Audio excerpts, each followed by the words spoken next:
Hey everyone, welcome back to your favorite sales podcast. I'm your host, Ross Rich, and we have a special guest for you today. We have Phil Dantas, the Director of Sales at Clio, formerly Touch Bistro, a bunch of other awesome companies. And yeah, welcome and thanks for making the time, Phil.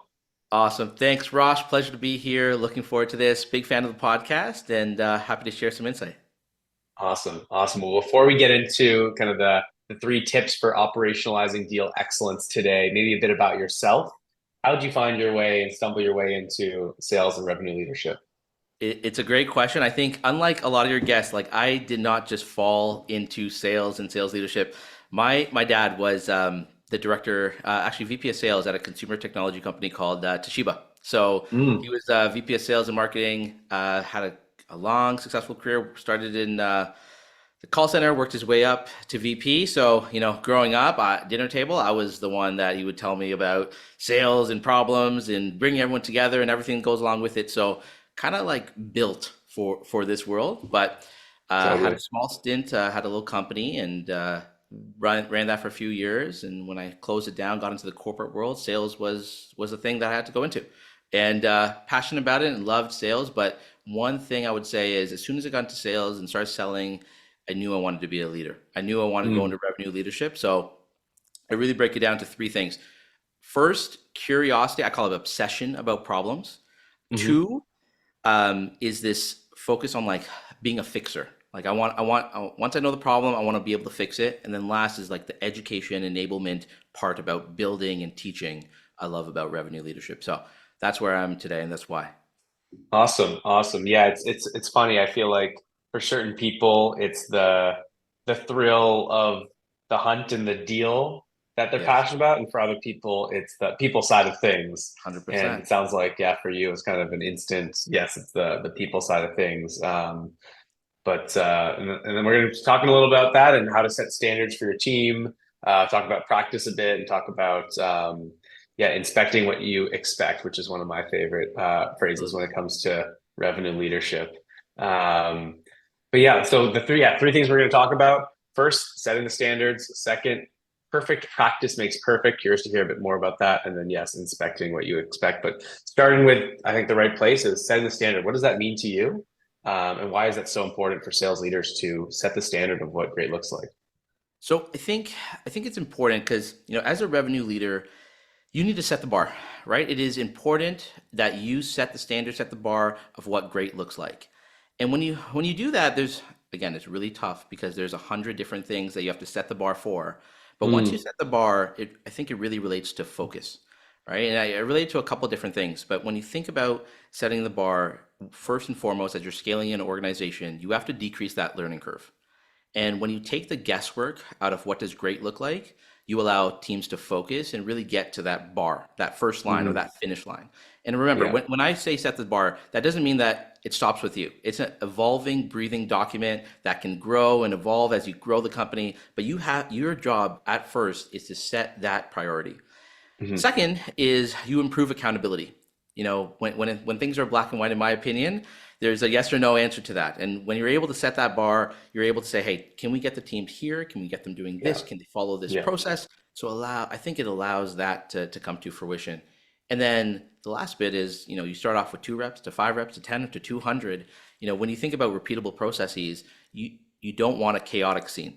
You don't want 100 people doing 100 different things. So setting the bar, in my opinion, allows you to drive everyone in the right direction. I call it like, the old movie Drumline, right? Everyone's marching in the same direction at Yeah, first. And then you can play the same song and then you can add different instruments to it. But the first is you got to get everyone walking in the same direction. I think setting the bar allows that to happen.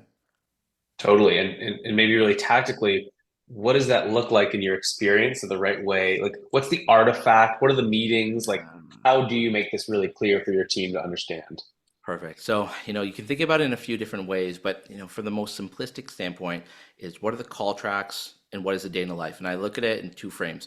What is operational rigor, which is what does a perfect day in the life look like? Let's map that out. Let's look at click paths. Let's look at reports. Look at centralization. And second is what does call excellence look like? Let's look at sales process. Let's look at sales talk tracks. When you set those two things at the bare minimum, you can drive and everyone's walking in the right direction. That marching band is moving. So Hmm. that's one. And when you think about that, it's up to you to set that process, the documentation, the central source of truth, and disseminate that across your team. The Yeah. second is now you get into the details and you talk about messaging, you talk about cadence protocols, you talk about scorecarding. What are the metrics that are important for everyone to look at? What is the dashboard that everyone looks at? What's the demo, golden demo in an ideal state that people follow? Mhm. And you then start setting these standards for other aspects of the sales process. But it starts with the bare minimum, right? And I talk to teams and consult with a few companies here and there and ask them the bare minimum first. And I go back, I'll talk about a bunch of quotes. I love quotes. It's, do simple perfect. So when you set the standard, can you just do the bare minimum perfect? Is everyone following the sales process? And does everyone know the call tracks associated with it? And does everyone have an ideal perfect day in a life? If those things are set, I think you can build a ton of operational rigor around it, but you need to do the simple things correct. Agree with everything that you said. Why do you think most teams aren't in that state? Right? Like it sounds like it just makes sense. It's logical. It's intuitive. But been doing sales for a while and doing this accord thing for a bit around setting and enforcing standards. Mhm. Most teams that we go into, and you'd be surprised at the scale of some of these companies, aren't doing that. A new rep joins, they don't know what great looks like. Even frontline leaders don't understand how to translate what their kind of CRO or SVP of sales wants them to do. Why does it get so difficult to do in practice in reality? I think there's two aspects of it. The first is it's the boring stuff, right? Like you got to document Not everything, sexy. Yeah. right? Like who wants to sit there and just document, all the different steps in the sales process and all the things you have to say and all the requirements, all the ICP fit, and be able to do all that? That sucks, right? But doing it will set you free, right? Doing it will Mm. give you the direction and the focus and remove the guesswork from your team.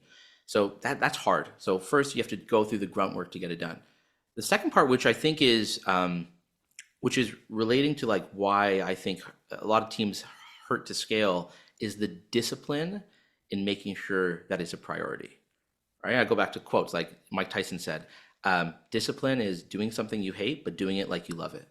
Right? Mm. And when you think about that, it's hard to go back and set time. And as a revenue leader, no one has time. I have the back to backs 8 to 8 or 7 to 7 or 9 to 5, and no one has time. But I go back to another quote. No one has time. If you want time, you must make it. And the priorities of yesterday, if they aren't the priorities of today, well, guess what? Shouldn't be a priority yesterday. And making sure that you're on top of your priorities and understanding that this will drive the needle. And if this drives the needle, I need to have the discipline to follow up, follow through, and ensure that standard is set. And I think that's really important. Yeah, those I think you hit the nail on the head when I think about what I don't end up doing that I know I Right? should be doing. Those two things, right? Is And it you happens. do the fun thing that's in front of you. You're going to prioritize that on 100. site or that customer call or that email to get back to you right away because you know it's going to move the needle on that deal. And then you're so busy with that stuff, you end up not prioritizing it. And Right? And yeah, it's really hard to do the unfun stuff. But like you said, it does set you free. one thing I'll say is, as a revenue leader, and you know this, and I know this, and probably all your guests know this, that everyone's priority as a revenue leader, you're accountable to three people. You're accountable to your team, the business, and the board. Now, part of all of those, you have multiple stakeholders that come to you. All those stakeholders have priorities. All those priorities are number one to those stakeholders. You, Yeah. as the revenue leader, have to understand what is the prioritization for yourself and this team to move the needle forward and to drive that revenue to the next level. And that takes discipline to understand these are the priorities, these are why, and this is the central source on making sure everyone is aligned with why we need to do this. Once you do that, then we can evolve. But priorities have to be, art of prioritization is tough. It's fucking hard. Totally. So I love, yeah, that's a great way to wrap number one, which is setting the standard, that rigor, that discipline, the unfun stuff, the talk tracks, the things that like reps are going to roll their eyes at, but are really important to be able to build on. And maybe this is a good shift to number two, which is, okay, let's say we have that. How do we practice this? How do we get really good at the simple things? Yeah, curious to get your take on why this is your number two. Yes. So I had a sales trainer early on in my career, really, really strong sales trainer. His name's Tim O'Brien. He runs a company called Sales Factor. And he said this line stuck with me now over 10 years. And perfect practice makes perfect, right? And when you think about that, and I see it day over day. People can practice their own way. They get into the zone. They use the, I won't call it excuse, but like I'm getting it done, right? But Paul, he was on your on podcast a few episodes ago. Yeah. Paul Snelson said this quote to me a few years ago and stuck with me as well, which is get it done and do it right. right? It's easy to get it done, right? We'll push, we'll get through. We're salespeople, we'll make it happen. But to do it right and to get it done all at the same time, that's tough. And when you think Yeah. about that, it goes back to this concept of perfect practice makes perfect. And simple things. Go back to simple things. Talk tracks, objection handling, call structure, bringing in different stakeholders when you're in different parts of the sales process, competitor insight, and simple value of product. Right? Are you laying down and practicing the right things at the right time to make sure that when your opportunity comes and that customer's in front of you and that prospect's in front of you, are you giving it your best to increase your probability of a win? And Hmm. I'll tell you this. So a little exercise I tell leaders when I meet with them, my team, other teams, and companies I consult with. I give them a simple question. So let's break it down into three topics. One is the problem you solve for your customers. Let's pick 5 people in your org. Take 3 reps and 2 leaders. Let's put them in separate rooms. Let's ask them these 3 questions. One, what is the problem that you solve for your customers? 2, let's pick an objection. Maybe it's not the right time. What do you say? And then 3, let's competitor. You're in evaluation with your biggest competitor. How do you go about that? If you bring 5 people, I hope you don't have 5 different answers, but most likely you will. Oh, And it you're goes definitely gonna back have to five this different concept, answers. Yeah, right? And it totally. goes back to this concept. Are you practicing perfectly the way that you put it out? And goes back to the first point, which is setting the standard. Without the Yeah, standard, you don't know what to practice. If you're not knowing what to practice, you have chaos. I think it all ties together. totally. So how do you, this goes back to kind of the first point of why it's so hard. How do you build in the time? How do you motivate both yourself and your team, and especially those reps, to not send that next email to move the deal forward, to not schedule that next call, to not, how do you do that? How do you build a culture Yeah, and enforce that perfect practice across your team? sure. 2 sides. One is to really share the why behind it. Like I think that's super important. You have to start there rather than do this. It's why this is important. And the second is social proof that goes along with it to build the momentum to rally the team around it. The first is I think where most people miss. They want to move fast at this point. They're like, I got it, let's go. Yeah, Rather than, okay, totally. I have That's it, me. I don't want to do any stuff. I'm like, okay, let's get some deals all done. all of us, right? All of us, right? Like here's what we've created, here's why, and here's the reason behind all these different things. I think Mhm. once you understand that, I think if you have a great team and a great culture already, right, that team would buy into that concept. It takes discipline to make sure it's top of mind through the next 3 months, 6 months, 12 months. But Yeah. across that period of time, which I think is super important that a lot of people miss, is a social proof that goes along with it. Where's the call track that are associated with the talk tracks? Who's a rep that can share the next team meeting? What is the deal that crossed over the line that brought in multiple stakeholders that related to the process that you came up with 6 months ago, 3 months ago, whatever that may be? You tie it together. Now you create a momentum. And when you create a momentum, then you got energy. And Yeah. that then just builds and builds and builds and builds. And then you have a massive organization moving in the right direction again. But again, start with why, lead that through momentum with social proof, and then you got to rally. And when that team rallies, I think you move faster and you move better. Yeah, then it becomes the culture, but it's that kicking off point. I think that I personally struggle with, and I think most leaders do, is how do you carve out the time at the beginning? Okay, at the start, it's the hardest time to get those deals done. So you feel like you need to spend more time on, like you said, getting it done than getting it done right. And it's Correct. so I find it very hard to balance It um, is. the And investment and building that culture of um, the culture, like all the examples that you shared. I think it also relates back to um, priorities, right? Short term versus long term, right? Short term, we just want to get some deals done. We want to get it over the line. We want that revenue in. But you think about it, you might add 2 or 3 reps in the next few months. You might be able to add a new product in the next 6 months. If you don't do those basic things right today, it's going to be extremely tough in the next 6 to 12 months to go Mhm. backtrack, right? Yeah. Like backtracking is hard. In my career, it's been the hardest thing to reset. Once you have momentum, and if it's the wrong momentum, it is very hard to reset. So taking that time early, making sure it's top priority, booking in those sessions every week, making sure that you have the team accountable, they're showing up, ready to go, maybe call reviews via Gong or live listening sessions. Or what we do is we also do certifications, but multiple steps of certifications for reps. You think about Mm. all that together, that leads to it being top of mind for your people, then your management team, and then yourself. Yeah, the structure keeps you honest, right? If it's not 100%. just ad hoc, building in that accountability for yourself and for your team. Absolutely. That's a great point. Well, before we move off of perfect practice makes perfect, anything you want to add, or should we jump into the inspect what you expect. Let's jump in because I think it works hand in hand with Okay. perfect practice.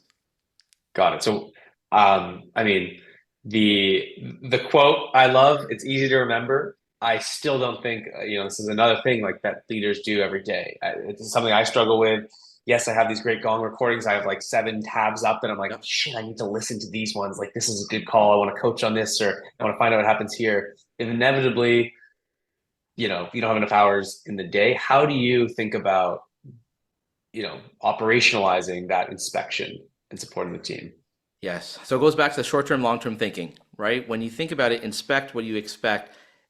And I think I make this mistake on a continuous basis. There's a bunch of software I download or a trial that I just click accept, accept, accept, right? But it goes back to you can ignore the fine print at your own risk, right? You can choose not to look. You can choose to not take time, but what you don't know, you don't know. And you fast forward 6 months, 12 months, that can propel into a ton of different challenges for the business, such as the wrong customers being sold to, or the wrong expectations set, or you want to evolve your sales process with different products and you don't have the right structure or the right team to be able to do that, or the learning curve for new reps coming in is longer because they're learning bad habits from the other reps on the team. So Yeah. I think it's our responsibility as leaders and for the management team, and my management does this really well, which I'm proud of, is they set, if it's not in your calendar, it's not real. So they book the time in their calendar to really make sure that they're looking at a few different concepts. For us, it's as simple as, the sales process. Are we listening to X amount of calls per week? Or are we ensuring that if we're focusing on the upfront contract, decision criteria, the discovery questions, whatever that may be, like, are we taking our time to really dive deep and listen? The second, the weekly pipeline review, the hygiene, right? It's one thing to say, we have enough pipeline, but is it the right pipeline? Is it from the right sources? And are we doing it on a consistent basis? So a lot of Salesforce deep dives, and we do this on a weekly basis as well. End of week forecast. This is for my leadership team, right? We say we're going to do something. Did we do it?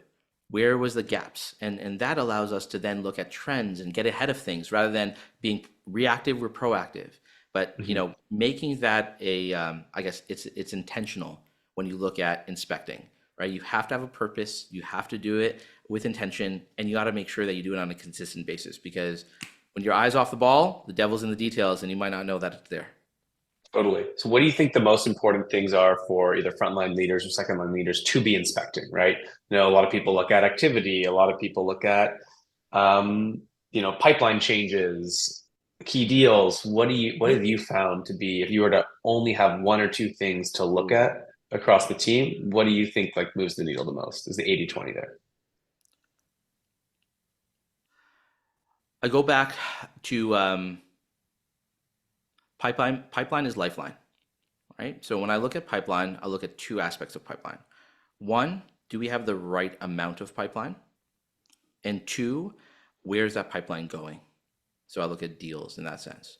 So when I think about this and we think about this time, we need to make sure, I think all reps and all leaders need to make sure that you're not just thinking of today, but you're thinking about 2 months from now, 3 months from now, 6 months from now, 12 months from now. If you don't have the right behavior in the amount of pipeline and where it's coming from, you're going to be talking about a bigger problem 6 months from now. On the Yeah. flip side, when you think about today, which is super important, you need to think about what are the deals that are going to be coming in, and then inspecting if they're actually real. Do they have the Yeah. right requirements? Are they having the right processes? Do they have the right people involved? And is it as close as we think it is to the finish line? Bigger question. When you think about that, for me, those are the two things that I really care about. I mean, from a macro perspective. One, do we have enough pipeline of the right pipeline? And two, do we have a right amount near the finish line? And that will help you in the short to medium term to really determine if you're moving the right way. Totally. And my experience with the balance of the deal-based inspection and the pipeline-based inspection is leaders are usually very far on one end of the spectrum, Oh, and yes. that's can be very frustrating for the AEs, right? Like I've had leaders who don't care, don't understand the deal aspects and look at it just numbers, and I'm like, these are super highly qualified deals. I'm not Correct. trying to work new ones. This is Correct. what's going to get us past our number, but Correct. they don't get it. And then vice versa, people that dig too into the deals Yep. and don't think about the rest of it. I'm curious kind of your thinking behind that in your experience. It's a balance. I think, a lot of other variables affect what we're talking about right now too, right? But it's a balance. I think um, over time, you have more trust once you establish the simple things, right? And I go back to proactive behaviors. Over time, when you have a great structure, what happens is before you even ask, your team is coming to you. They're sharing with things with you before that's even, but it starts with the discipline of having the structure. Hmm. And you Yeah. go as simple as the deal desk. Before that even meeting occurs, when you're bringing multiple stakeholders in to understand where it is, before that even happens, your rep will come to you, hopefully, or your management team will come to you and say, hey, listen, this is not where it needs to be. This is why, this is how, and it's all based on the structure that you implemented maybe 3, 6 months ago. That is, I think, a beautiful state from a leadership standpoint, because now you're again proactive but it starts with structure and it leads to discipline that then gets a proactive approach from your team. But balancing both, I think, is super hard. But I think when you create a proactive state, it just benefits you so much in the future. Totally. And that kind of ties us back to maybe the whole thing around setting the standards of, what you expect, practicing it, and then, making sure you're holding yourself and your team accountable to what you set Absolutely. out to do. Awesome. Well, before we jet, this has been great. I think one thing I really enjoyed from this conversation is the simplicity. Yes. And that's why I think why you love quotes. I love them as well. Is like it just boils things down to the basics. I think we can get caught up with so many of the details of all of this stuff. Like, what are we tracking, reporting? How are we practicing? It's like just make the time, whatever it ends up being. That's fine. That's what it is. The hard part is the Correct. prioritization is saying that we're going to do the stuff that we are going to have, even if it's poorly documented. The fact that it's documented, you're already 8, 9 times better than every other team there. So I think it's Oh a helpful yes. reminder. Preach, preach, preach, preach. Like keep going because I think a lot of people try and make it really complex, and Yes. you could get there, but Yeah. you keep it simple and do the small things right on a continuous basis. You will march in the right direction. You can then add complexity after, but at least march in the right direction. Yeah. Yeah. Hopefully that's a helpful reminder for myself is like, what's that one objections? What are the three that we have that we're all on the same Yep. page? What's the one competitor thing that we have the talk track for? What's the one thing that we're practicing or expecting that quarter and building on it? I think that's a really helpful reminder because all of this stuff, it feels so big. It feels like so much to take on, right? And it never ends. Again, Yeah. what is today, tomorrow there'll be 100 other fires. But keep it simple, understand your priorities, make sure they're aligned in your team, and when you're marching in the right direction, you can always evolve, tweak, and improve. But if you ain't doing the simple things right, it's a much bigger problem in the future. Awesome. Awesome. Well, before we wrap, I'm going to ask for answers to a few rapid fire questions. Let's do it. Let's So do we're going to it. ask for one word or one sentence answers. Are you ready? I'll try my best. As a All salesperson, I'll right. try my best. Yeah. Main reason teams miss their ARR targets. Pipeline. Two things about it. Not enough and the quality of the pipeline. Totally. Pipeline does solve all problems. Favorite resource related to revenue leadership? A book, a course, a podcast? There's a few. There's a few. I think for frontline leaders, also to keep myself fresh. I love the stuff, the work 30 MPC is doing with the newsletter and the podcast. I think that's great. Keeps you top of mind. There's a podcast that I listen to on a continuous basis. It's about business builders. It's called My First Million. And then a book I like, and I'll give you three, is The Infinite Game, Simon Sinek. Great book for macro level Mm, thinking in the long game. yeah. Yeah. I love his stuff. What do you think the biggest challenge for revenue leaders this year in 2024 is? People, definitely people. I think there's two sides of it. One, how do you retain? And two, how do you keep motivated? And it's a tough problem, but solvable, very solvable, I think. Yeah, I think every year it's people, but that's just me. Your favorite segment to sell into and work with, SMB, Oh, mid-market, or enterprise? okay. I've done all three. If I love the passion, the focus, the velocity of SMB. I love the strategic aspect of mid market. I'm a hybrid between both, but if I had to pick one, I would pick mid market. Yes, Yeah, you get a bit of both with mid-market, right? You're not working that I'll same take deal that. for 18 That's where I months. stand, right? That's where I'll stand. Yeah, I'll take it. totally. What do you think the most important organization is in the revenue function? Sales, CS, or marketing? Most controversial question. I'm a sales guy at heart. I'm a sales guy at heart, but if I had to pick one, I know first of all you can't do one without the other, right? You can't. But if I had to pick one, I think the companies that do marketing really, really well, ones that understand how to create a robust marketing engine from brand, demand gen, partnerships, and everything in between, makes our life in sales so much easier. So I think marketing at the forefront. Yeah, you can be if you have enough pipeline you could be terrible at sales and hopefully the product works Still and not great at CS and you could sell the 100, business. right? You can't have the opposite. You can't have an amazing No. sales and CS team and no marketing. So agree. Last one before we Yes. wrap. What's your favorite way to unplug from the demands of leadership, the people, the numbers, everything? Yeah, there's two things for me. So I have a daughter, and just taking that time to sit with her, and she's a sponge right now. She's 6, so sit with her and listen to everything she's talking about and all the things going on with school. Love that. And the second is the power of a workout or a walk. Mm, Right? yes, Unplug, go in and lift some heavy weights or go for a walk and just think about nothing. Listen, change the day, change the hour, change the week, change the month. That 1 hour will like bring you a ton of opportunity, in my opinion. totally, totally love it. Well, I really enjoyed this conversation. I want to go back and better document my process and set our standards and make some more time for perfect practice. So this was a lot of fun and appreciate you taking the time, Phil. Ross, my pleasure. Thank you for having me again.